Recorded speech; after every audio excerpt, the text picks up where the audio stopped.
P, Q, are और S ये चारों पार्टनर्स थे और आपस में प्रॉफिट शेयर किया करते थे इन रेशियो 5:3:1:1। 1 जनवरी 2024 को इनमें से जो एस है वो रिटायर हो गया फ्रॉम द फर्म, और एस के रिटायरमेंट पे जो फर्म की गुडविल वैल्यू करी गई वो थी ₹4,20,000। आपको पी, क्यू और आर तीनों का नया प्रॉफिट शेयरिंग रेशियो गिवन है जो कि है 4:3:3। आपसे कहा गया है अपने वर्किंग नोट्स क्लियरली शो करिए और जो नेसेसरी जर्नल एंट्री है for the treatment of goodwill उसको पास करिए। ठीक है बच्चों, तो आइए अपने वर्किंग नोट्स क्लियरली बना लेते हैं और उसके बाद ये जर्नल एंट्री भी बना लेते हैं। बच्चों सबसे पहले तो जो पार्टनर रिटायर हुआ है उसके हिस्से की गुडविल निकाल लीजिए। 4,20,000 आपको पूरे फर्म की गुडविल दे रखी है और एस जो रिटायर हुआ है उसके हिस्से की गुडविल आ जाएगी 4,20,000 इंटू 1/10 यानी कि 42,000। अब पी, क्यू, आर जिनका आपको नया प्रॉफिट शेयरिंग रेशियो दे रखा है तो इनके नए शेयर में से इनके पुराने शेयर को आपको माइनस करना है। इनका नया प्रॉफिट शेयरिंग रेशियो है 4:3:3 यानी इनका नया प्रॉफिट शेयर हो गया 4/10, 3/10 और 3/10। दिस इज 3/10 बच्चों, ध्यान रखिएगा। हाँ, इसमें से इनके पुराने शेयर को माइनस कर दीजिए जो कि पी का है 5/10, क्यू का है 3/10 और आर का है 1/10।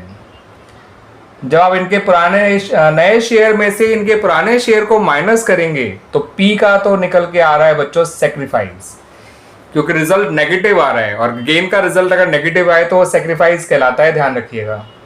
क्यू ना ही गेन कर रहा है ना ही सेक्रीफाइस, उसका नया पुराना शेयर सेम है। आर जो है वो गेन कर रहा है। तो बच्चों यहाँ पर हम गेनिंग रेशियो तो निकाल नहीं सकते, ना ही सेक्रीफाइसिंग रेशियो निकाल सकते हैं। एक ही आदमी गेन कर रहा है और एक ही आदमी सेक्रीफाइस कर रहा है। ठीक है बच्चों, तो ऐसे में जो मैंने आपको अपना लॉजिक बताया था कि गुडविल के ट्रीटमेंट के लिए आप पार्टनर्स के गेन को फर्म की गुडविल से मल्टीप्लाई कर सकते हैं, यहाँ तक कि उनके सेक्रीफाइस को भी फर्म की गुडविल से मल्टीप्लाई कर सकते हैं। हमें पता चल जाएगा कि गुडविल की एडजस्टमेंट एंट्री के लिए उनको कितने अमाउंट से डेबिट या क्रेडिट किया जाना है। तो बच्चों पी क्योंकि यहाँ पे सेक्रीफाइस कर रहा है इंस्टेड ऑफ गेन, तो उसके सेक्रीफाइस को, और आर जो यहाँ पर गेन कर रहा है तो उसके गेन को फर्म की गुडविल से मल्टीप्लाई कर दीजिए। एस को तो क्रेडिट करना ही करना है विद ₹42,000। जो पार्टनर रिटायर होता है उसको उसके हिस्से की गुडविल से तो क्रेडिट किया ही जाता है, बट उसके अलावा जो यहाँ पर एक पार्टनर सेक्रीफाइस कर रहा है और एक पार्टनर गेन कर रहा है तो उनके रिस्पेक्टिव गेन और सेक्रीफाइस को फर्म की गुडविल से मल्टीप्लाई कर दीजिए। पी का आंसर आएगा 42,000 एंड क्योंकि वो सेक्रीफाइस कर रहा है तो वो भी क्रेडिट हो जाएगा अलॉन्ग विद एस, और आर का अमाउंट आपका निकल कर आएगा बच्चों 84,000। फर्म की गुडविल को उसके गेन से मल्टीप्लाई करिए। आप चेक कर सकते हैं डेबिट क्रेडिट ऑटोमेटिकली बराबर आ गया अगर आप इस लॉजिक को फॉलो करेंगे तो यहाँ पे ना गेनिंग रेशियो है ना सेक्रीफाइसिंग रेशियो। हमने सिंपली क्या करा, हर पार्टनर के गेन और सेक्रीफाइस को फर्म की गुडविल से मल्टीप्लाई कर दिया। अमंग द जो रिमेनिंग पार्टनर्स है उनकी बात कर रहा हूँ, क्योंकि रिटायरिंग पार्टनर को तो क्रेडिट करना ही करना होता है in the adjustment entry of goodwill. Clear बच्चों, काफी अच्छा क्वेश्चन है ये, ध्यान रखिएगा। आइए बच्चों अब इनसे रिलेटेड एक और क्वेश्चन को देख लेते हैं। बिल्कुल जो पिछला क्वेश्चन किया है उससे रिलेटेड एक और क्वेश्चन देख लेते हैं। एबीसी तीनों पार्टनर्स हैं और आपस में प्रॉफिट शेयर करते हैं इन द रेशियो 6:5:4। उनकी कैपिटल बैलेंसेस दे रखे हैं 1,80,000 और 60,000। 1 अप्रैल 2009 को जो ए है वो फर्म से रिटायर हो गया और बी और सी का नया प्रॉफिट शेयरिंग रेशियो हमें दे रखा है 1:4। रिटायर हुआ है ए और नया प्रॉफिट शेयरिंग रेशियो आपको दे रखा है बी और सी का। ए के रिटायरमेंट पे पूरे फर्म की गुडविल वैल्यू करी गई बच्चों ₹1,80,000। आपसे फिर से यही कहा है कि अपने वर्किंग नोट्स क्लियरली शो करिए और नेसेसरी जर्नल एंट्री पास करिए for the treatment of goodwill. अब ये क्वेश्चन बिल्कुल पिछले क्वेश्चन जैसा है जो हमने अभी किया है बच्चों। अब देखिए ऐसा क्यों है। सबसे पहले तो बच्चों जो पार्टनर रिटायर हुआ है उसके हिस्से की गुडविल निकाल लीजिए। पूरे फर्म की गुडविल है 1,80,000 और ए का हिस्सा है 6/15, ये आ जाएगा बच्चों 72,000। सही है बच्चों।